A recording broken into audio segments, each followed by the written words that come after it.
Hoy continuamos con una parte más de esos temas dedicados a la ascensión al poder de nuevo en Estados Unidos de Donald Trump. El título para hoy: Trump, evidentemente, porque va de él; poder, Musk, de Elon Musk; Hexet y Wright. Veremos quiénes son, qué cargos ocupan y todo lo que fue sucediendo desde esas fechas, y seguiremos avanzando. Pero hoy vamos a analizar precisamente todo lo que se mostró sobre esta cuestión. Ante todo, noticia del 14 de noviembre. Trump controlará los poderes ejecutivo, legislativo y judicial al conseguir la mayoría en el Congreso. Prácticamente poder absoluto. Pero eso sí, ha pasado el tiempo y hay algún juez que lo va fastidiando. Pero por todo el resto, el poder es suyo.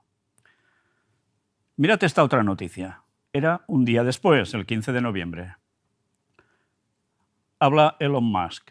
Va a ser la presidencia más transformadora quizá desde la fundación del país. Vaya declaración.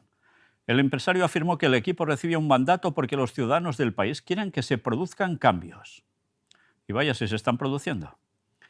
Musk apoya la cadena perpetua para los médicos que realizan cirugías de cambio de sexo en niños. Anteriormente, ya declaró que cualquier padre o médico que esterilice a un niño antes de que sea un adulto, que dé su consentimiento, debería ir a prisión de por vida. Fijaos que esto ya empieza a ser bastante tajante. Y atención a esto. Trump planea crear una junta guerrera de generales retirados para remover a líderes militares. En español le diríamos woke, en inglés tiene pronunciaciones un poco, depende de quién lo diga, por tanto, miradlo por vosotros mismos y llamadlo como queráis. ¿Qué informe es este? Mirad, ese informe consiste en que todo lo que es aparte de lo que es aceptado hasta estos días en Estados Unidos por Biden, pues que eso tiene que cambiar, en definitiva, y tiene que ver con cuestiones básicamente de género y demás. Pero atención, porque en The Economist salió este artículo, que os lo he querido recoger porque veréis qué declaraciones hay de algunas personas. Las esperanzas y temores de nuestros lectores ante una presidencia de Trump. Me ha abrumado la respuesta a mi pregunta en el boletín de la semana pasada sobre sus opiniones sobre las elecciones estadounidenses. Abrumado por el gran volumen, 327 respuestas, por la calidad de las ideas y los escritos y, sobre todo, por la variedad de emociones, desde estar absolutamente encantado hasta temer por su trabajo, incluso por su vida. Siento que ya no es seguro comentar en línea sobre esta elección, el presidente y la política exterior de los Estados Unidos, escribió uno de ustedes. Lo siento. Algunos sintieron que Estados Unidos se había salvado de la destrucción, otros que estaba condenado. Y mirad alguna de estas respuestas que le escribieron. Aunque encuentro al señor Trump repugnante como persona, creo que llevará a nuestro país de regreso a los principios conservadores y constitucionales sobre los que se fundó. Interesante, ¿eh? Lo pueden encontrar de esa forma, pero en cambio, como va a esos postulados, ya está bien. Otra opinión. La gente votó por él porque está cansada de las mentiras, el wokismo, la mala economía, las guerras. Estamos súper cansados. Creo que incluso yo habría votado por él a pesar del hecho de que realmente no me gusta. Otra más. Varios estados ya están iniciando una espiral hacia la teocracia nacionalista cristiana. Aquí en Idaho estamos viendo que pequeñas comunidades se mueven más rápidamente en esa dirección. Esto es sumamente interesante porque es lo que nos estaba marcando la profecía desde hace tantísimos años y ahora es el camino que lleva de lleno. Mira por dónde. Sí, teocracia nacionalista cristiana. Es lo que nos hablaba el escrito desde hace 2000 años y que Ellen White, profetisa del Señor, esos que decían que estaba loca, que esto no podía ser, y lo que decían los pioneros adventistas sobre esa interpretación profética era imposible, pues ahí está. Una vez más se ha jugado con el efecto péndulo y ahora, cuando el péndulo estaba en un extremo, que era lo que para muchos era libertinaje y demás bestialidades, ahora resulta que se va al otro lado, y el otro lado es lo que era necesario que se llegara. Pero para llegar al punto que es ahora, una vez más, se tenía que provocar primero lo otro. El resultado, fantástico, jugada maestra. Y la última de las opiniones que os muestro aquí dice: como cristiano, realmente siento que bien podemos estar encaminándonos hacia el fin de los tiempos bíblicos. Pues desde luego este también acertado y de lleno. Pero sigamos. Mirad, las ideas tatuadas de Pete Hegseth, el militar de campo y analista televisivo que liderará para Trump al mayor ejército del mundo. Miradlo en la fotografía. Hoy, precisamente, estos días está siendo famoso en Europa, sobre todo porque ha venido a decir que Europa va a pintar poco en toda la decisión sobre la guerra en Ucrania y tantas cosas más. Pero bien, aquí lo tenéis y mirad el tatuaje que lleva en el pecho. ¿Lo veis bien? Pues vamos a hablar de ese tatuaje. Pero un poco, ¿qué nos dice el artículo? Él comenta: empezó con una cruz en el antebrazo con una espada en el centro. Mateo 10:34, no he venido a traer paz, sino espada. Vaya. ¿Y eso aplicado de qué modo? Imaginaos, si era militar y va como jefe de los militares, ¿qué podéis esperar? ¿Cómo aplica ese texto? Nada espiritual, ¿eh? Contó que se iba a limitar al pecho y brazo derechos. Así que tengo 11 o 12 más en mi brazo derecho. Tengo algunos espacios en blanco que me miran fijamente, explicaba. Quiere decir que también se los tendrá que tatuar.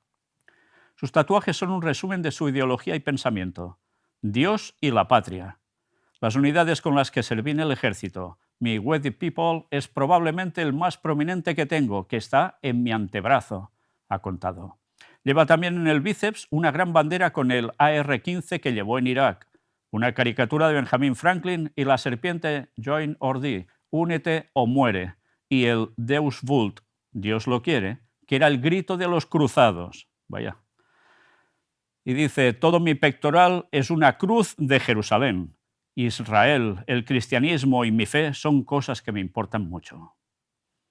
Toda una descripción de sí mismo. Pero aún hay más. Estando en la ciudad de Belén, se tatuó Yahvé, Jesús, en hebreo.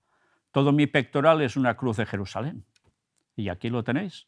Lo hemos visto antes, lo lleva bien grabado en su cuerpo. Pero interesante, porque no es solo cuestión de cristianismo y ya está. Habla de Israel, por tanto es sionista. Y todo eso va unido a su cristianismo y a su fe. Es lo que le importa mucho. Pues, por tanto, ¿qué política creéis que va a ejercer sobre las tierras de Israel y esos territorios palestinos? Pues ya os los podéis imaginar, ¿no? Bien, como ha sido elegido por Donald Trump, por tanto ya sabemos hacia dónde va ese mandato en toda esta cuestión. Pero os preguntaréis, bueno, ¿y esto de la cruz de Jerusalén qué es? Pues mirad, este medio católico precisamente nos lo explica. ¿Qué es la cruz de Jerusalén? Aquí la tenéis, con un escudo, con ángeles alrededor, etc. Los 5 elementos de la cruz de Jerusalén han recibido diferentes significados espirituales a lo largo de los siglos, pero cada uno refleja la forma en que la imagen de la cruz se centra no en las cruzadas o el nacionalismo, sino en Cristo. La agencia de noticias Associated Press afirmó recientemente que el candidato del presidente electo Trump para la Secretaría de Defensa de los Estados Unidos, Pete Hegseth, tenía tatuajes supuestamente relacionados con el nacionalismo cristiano e incluso con la supremacía blanca. Su atención se centró especialmente en el tatuaje de una cruz de Jerusalén que Hegseth lleva en la parte superior del pecho. El informe, inmediatamente criticado como anticristiano por el vicepresidente electo J.D. Vance y muchos otros en las redes sociales, plantea la pregunta: ¿qué significa realmente el símbolo? La cruz de Jerusalén es uno de los símbolos cristianos más fácilmente reconocibles en cualquier lugar. Está formada por una gran cruz central, llamada cruz potente, normalmente con travesaños en los 4 extremos en los que se encajan 4 cruces griegas más pequeñas. Es un diseño engañosamente simple que se ha utilizado durante siglos para representar a la Iglesia de Jerusalén y recordar a los fieles y al mundo, a los evangelistas, Jerusalén y el sufrimiento de Cristo. También es la insignia heráldica estrechamente asociada con el Patriarcado Latino de Jerusalén y especialmente con la Orden Ecuestre del Santo Sepulcro de Jerusalén. La cruz apareció por primera vez en los años previos a que el Papa Urbano II o II convocara la primera cruzada entre los años 1096 y 1099 para recuperar Jerusalén y Tierra Santa del control musulmán. Vaya, ¿esto no os dice nada? Pues, ¿qué hará? Bueno, solo un tatuaje nos lo está diciendo todo.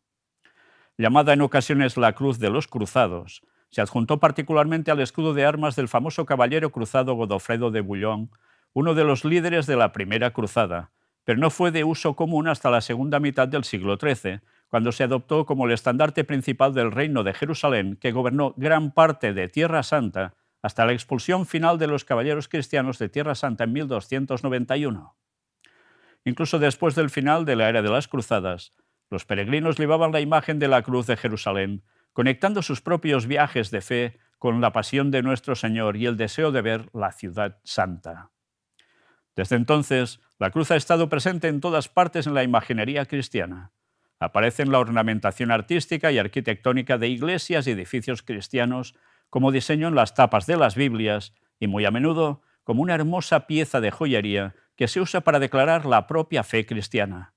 El país de Georgia también ha usado versiones de la cruz de Jerusalén como bandera nacional de vez en cuando desde principios del siglo XIV. Los visitantes y peregrinos que llegan a Jerusalén también suelen recibir un tatuaje de la cruz al finalizar su peregrinación. Se trata de una tradición que se remonta a más de 700 años. Quizás el caso más famoso se dio en 1862 cuando Alberto, el príncipe de Gales, el futuro rey Eduardo VII, recibió un tatuaje de la cruz de Jerusalén en su brazo durante una visita a Tierra Santa. 20 años después, sus dos hijos, el príncipe Jorge, duque de York, el futuro rey Jorge V, y el príncipe Alberto Víctor, duque de Clarence, también recibieron tatuajes de la cruz de Jerusalén durante su visita a Jerusalén. Interesante lo del duque de York, porque ya sabéis que precisamente por esos lugares la masonería, vaya, cómo se puso y cómo se pone. Hoy en día, la cruz de Jerusalén sigue siendo la insignia principal del Patriarcado Latino de Jerusalén, la diócesis católica latina para Tierra Santa, la custodia de Tierra Santa dirigida por la Orden Franciscana y la Orden Ecuestre del Santo Sepulcro de Jerusalén. La Orden del Santo Sepulcro es una institución laica y una orden católica de caballería puesta bajo la protección de la Santa Sede, que tiene como objetivo principal profundizar la fe entre sus miembros y apoyar las obras e instituciones caritativas y sociales de la Iglesia en Tierra Santa. Los 30.000 miembros en todo el mundo ayudan a construir hospitales, escuelas, clínicas y misiones que ayudan no solo a los cristianos, sino también a los musulmanes y judíos e incluso a los no creyentes. De esa manera, también, la orden promueve la paz, la armonía interreligiosa y un futuro de estabilidad para Tierra Santa. Sus miembros son inmediatamente reconocidos por sus capas, que están decoradas con la cruz de Jerusalén roja. La publicación oficial de la dirección de la orden con sede en Roma se llama la Cruz de Jerusalén. Los 5 elementos de la Cruz de Jerusalén, la cruz potente y las 4 cruces griegas, han recibido diferentes significados espirituales a lo largo de los siglos, pero cada uno refleja la forma en que la imagen de la cruz se centra no en las cruzadas o el nacionalismo, sino en Cristo. Una interpretación es que los 5 elementos representan el sacrificio de Cristo en la cruz a través de sus 5 llagas. Las cruces más pequeñas representan las heridas en los pies y las manos de Cristo, y la cruz principal representa la perforación de su costado por la lanza del centurión. Otra versión propone que las 4 cruces más pequeñas representan a los 4 evangelistas, Mateo, Marcos, Lucas y Juan, mientras que la 5ª cruz representa a Cristo.